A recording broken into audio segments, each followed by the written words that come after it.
আসসালামু আলাইকুম, happy new year. নতুন বছরের শুভেচ্ছা জানিয়ে আজকের ভিডিওটি শুরু করলাম।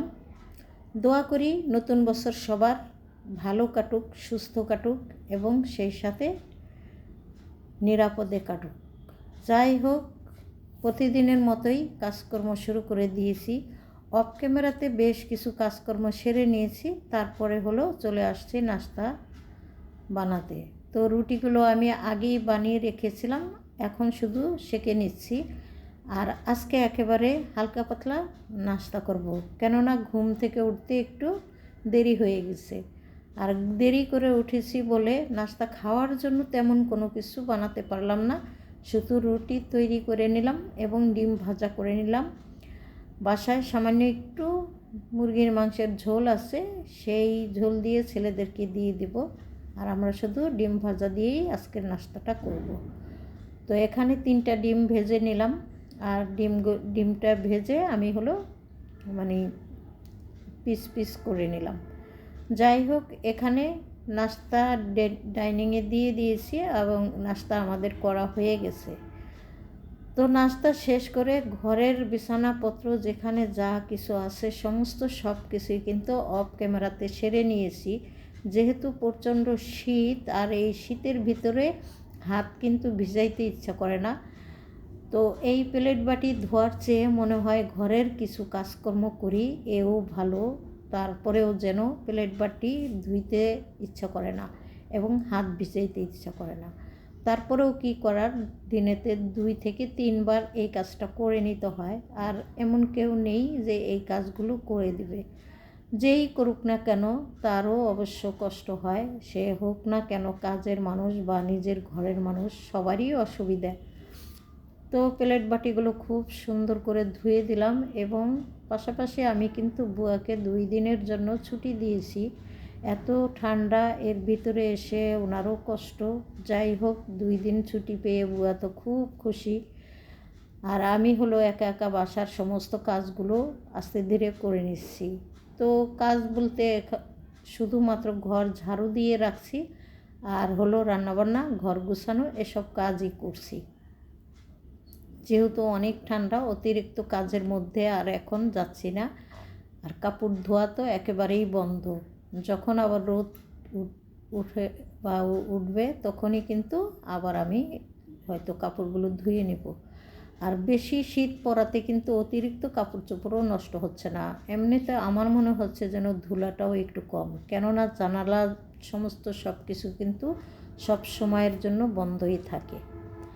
যাই হোক, প্লেট বাটি ধুয়ে ঘরের সমস্ত কাজকর্ম সেরে তারপরে চলে এসেছি রান্নাবান্না করার জন্য।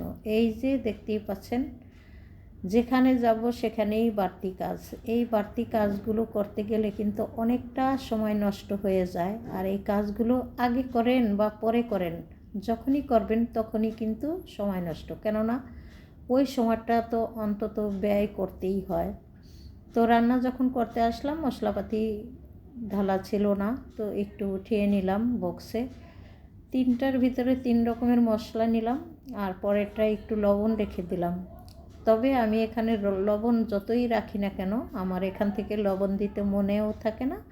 আর আমি কেন যেন শুধুমাত্র আবার অন্য খান থেকেই লবণ দিয়ে নিই।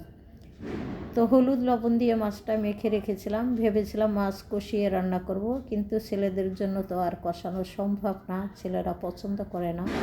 সে কারণে মাছগুলো আবার ভেজেই নিলাম। আর মাছ বড় সাইজের ছিল, তবে বাজার থেকে মাছ কাটিয়ে আনলে একটাই সমস্যা, যতই বলি না কেন একেবারে পাতলা করে মাছ কেটে দেয়। আর একটু বড় সাইজের মাছ হলে কিন্তু মাছগুলো কষানো বা ভাজার সময় ভেঙে যায়। সে কারণে আমি মাছগুলো একটু পিস করে দিছি, যাতে করে মাছ ভেঙে না যায়। আমি কেটে না দিলেও কিন্তু মাছগুলো ভেঙে যেত। কাটার কারণে মাছগুলো আস্ত থাকলো আর একটু ভালোও হলো। যাই হোক, এখানে আমি কিন্তু ফুলকপি, আলু আর সেই সাথে বেগুন দিয়ে মাছটা রান্না করে নিলাম। 3টা সবজি কিন্তু শীতের জন্য একদম মানে পারফেক্ট সবজি এবং ফেমাস বা শীত উপযোগী সবজি। তো এই সবজিগুলো দিয়েই আজকের মাছগুলো রান্না করে নিলাম। যাই হোক, আমার কথায় যদি কোনো ভুল ত্রুটি থেকে থাকে সবাই ক্ষমা সুন্দর দৃষ্টিতে দেখবেন। আর যদি নতুন বছরের এই ভিডিওটি ভালো লাগে আপনাদের, সবাই একটু পাশে থেকে সাপোর্ট করে দিবেন। সেই সাথে কমেন্টস করে জানাবেন কেমন আছেন আপনারা এবং আমার খোঁজখবর নিয়েন। সাবস্ক্রাইব করে আমার পাশে থেকেন, লাইক করে দিয়েন যাতে করে আমার ভিডিওটা আপনার ফ্রেন্ড সার্কেলের মাঝে ছড়িয়ে যেতে পারে। পাশাপাশি একটু ভর্তা তৈরি করে নিলাম। আর এই চিংড়ি শুটকির ভর্তাটা আমরা কিন্তু অনেক পছন্দ করি, বিশেষ করে আমি এবং আমার হাজব্যান্ড। যাই হোক, এখানে ভর্তা তৈরি করব। তো ভর্তা তো আমি কয়েকবার বানিয়েছি, আপনাদের সাথে শেয়ারও করেছি। আজকে অত বেশি একটা শেয়ার করব না, তারপরেও দেখেন এখানে শুকনো মরিচ ভেজে নিয়েছি, সেই সাথে রসুন আর হলো পেঁয়াজ, আর চিংড়ি মাছ হলো তেল ছাড়া ভেজে নিয়েছি। তারপরে হলো পাটায় বেটে একটা কাঁচা পেঁয়াজ দিয়ে সামান্য একটু বেটে নিয়েছি, বাস। আর কয়েক পিস বেগুন ছিল, তো একটু বেগুনি ভেজে নিলাম। আর পাশাপাশি এই যে বড়াটা দেখতে পাচ্ছেন, এখানে কুচো চিংড়ি দিয়ে পেঁয়াজ, কাঁচামরিচ আর ধনিয়া পাতা, সেই সাথে বেসন, চাউলের গুঁড়া দিয়ে একটু বড়া তৈরি করে নিয়েছি। এই ছিল দুপুরের খাবার। অল্প স্বল্প রান্না করি, কেননা শীত প্রচণ্ড, অত বেশি খাওয়া দাওয়াও করা যায় না। তবে বিস্কিট, চা বা অন্য রকমের খাওয়া দাওয়া হয়। কমলা এনে রেখেছে, তবে কমলাগুলি কিন্তু একেবারেই খাওয়া হচ্ছে না। এত ঠান্ডার ভিতরে কমলা কে খায় ছুলে? গরমের সময় এসব খাবার খেতে ভালো লাগে বেশি। তবে এখন কিন্তু সিজনাল ফল কিন্তু খেতে হয়। তবে ছেলেরা একেবারেই আশেপাশেও হাঁটছে না ঠান্ডার কারণে। যাই হোক, এখন কিন্তু আমি কমলা এখান থেকে একটা খাবো। তবে কমলাগুলো অত বেশি একটা টক ছিল না, মোটামুটি ভালো মিষ্টি ছিল, কিন্তু সামান্য একটু তিতো লাগছিল। যাই হোক, এখানে কমলা তো খেলাম আমি, পাশাপাশি আমার হাজব্যান্ডকেও দিলাম, সেটা অফ ক্যামেরাতে সে খেয়েছে, আপনাদের সাথে আর শেয়ার করিনি। তো দুপুরবেলা আসার সময় কিছু বাজার এনেছে, দেখতেই পাচ্ছেন। নতুন আলুর সাথে কিন্তু প্রচণ্ড বালু থাকে, সেজন্য আমি একটা গামলার ভিতরে রেখে দিলাম।